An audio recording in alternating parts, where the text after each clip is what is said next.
Hello buddies, I'm your engineer MBA on investor. In today's video, I want to talk about this video that was given to me by one of our viewers of this channel and one of our members of our community, Alec Pokrand, and he linked this video and I thought to myself, you know what? Not only I'll watch it, which I did obviously, but I'll also share it with my channel because I think there's a lot of value to remind ourselves where we are in this CRISPR landscape. And it's always refreshing to hear one of these professors, experts, scientists talk about it in a simple term because, you know, it is not complicated where we are. It's very, very clear where we are. So I'll play this video. We'll go and we'll dissect this video and maybe give a few cents, my 2 cents here. I do want to mention, I did actually try to record this video. I just realized I had not clicked on press recording. So I feel like I'm literally repeating myself today for this video, but I guess I got some good practice, right? So let's play this video.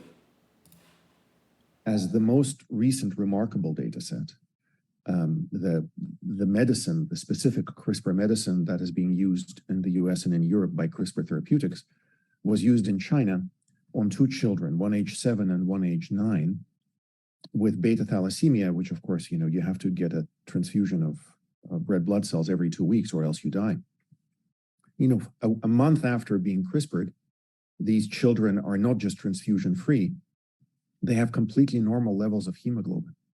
And the editing levels in their bone marrow are, again, transcend even the wildest dream, you know, 94% editing. So this basically means that the human hematopoiesis is essentially completely clinically editable, and I'm very excited for work. So I think there's a couple of truths here, and I'd like to revisit some of the terms this person just used. First of all, he said CRISPR'd, which I really like. It's like a verb. It's nothing new. People have been using it in documentaries and so on, but I find it really interesting that this could be a key term, key word that is used on a daily basis in the nearby future. So don't forget this word, CRISPR'd, as a verb. I find that very interesting. But also about where we stand with CRISPR Therapeutics and Vertex with their CTX01 program, which obviously they've submitted for FDA's submissions a few weeks ago. And of course, we're waiting for response by Q1 2023 by the FDA. So obviously we know all of that. But what he just mentioned about China, I think that's really interesting. I mean, China has always been its own entity. I'm really neutral on China, I'll be honest with you. I'm not really one side or the other for different reasons. But obviously, you can't deny science. You can't deny the state of biotech. And of course, they will use it to their advantage. I mean, it is what it is, but to see children being transfusion-free is amazing to hear. It is amazing as an engineer myself and just as a human being. It is amazing to quote-unquote fix problems that you could never fix in the past with using and leveraging technology as a collaborative tool between humans. So I love it. I love it. I love it. I do want to mention a couple points is I want to remind people that these therapeutics are not affecting the germline, right? CRISPR Therapeutics, all these companies are editing your current body traits as it stands. They're not editing the germline. So that means if you end up having children after the edit, you're potentially still passing down those traits, which means they can potentially still have beta thalassemia or sickle cell disease or any of these disorders. Very, very important note to make. I know I repeated this in the past, but I think some people are under the impression that even if you quote unquote cure all these sickle cell disease patients, beta thalassemia, there'll be no more.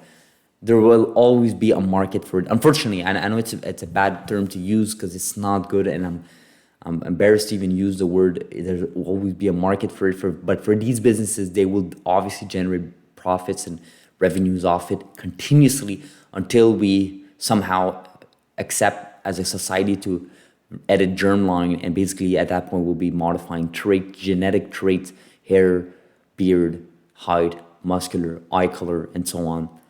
I don't think that's going to be happening anytime soon. And if it does happen, obviously, you guys can bet I'll be covering it in this channel. But focusing on the human therapeutics, completely agree with this person here on the video.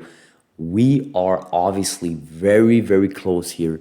We are very, very close as a society to sort of embrace CRISPR as a technology and move forward for these one-time or two-time treatments, as opposed to transfusions for beta thalassemia patients around the world, which is not scalable. It's not scalable. Can you really think of a region like Africa or any of these less developed countries adopt transfusions for every single person that needs transfusions? The answer is no, right? The answer is completely no, and it's not scalable. There's not just the resources involved here, main labor and all of those. It's just not scalable. But what is scalable is a one-time treatment, which CRISPR Therapeutics, Vertex are on the process of doing it in 2023.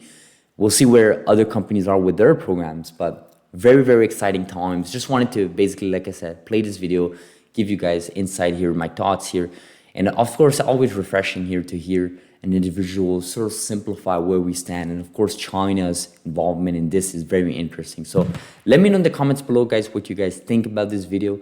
Hope you guys are having a beautiful Sunday. It is sunny, windy in Montreal, but it is a long weekend, like I mentioned, for Canadians. So shout out to Canadians. Hopefully you guys are having a great time with your families here. So I'll see you guys in the next video. Subscribe if you're not, like this video if you haven't liked it yet. And I will see you guys during the week in a beautiful week that we have upcoming. Thank you.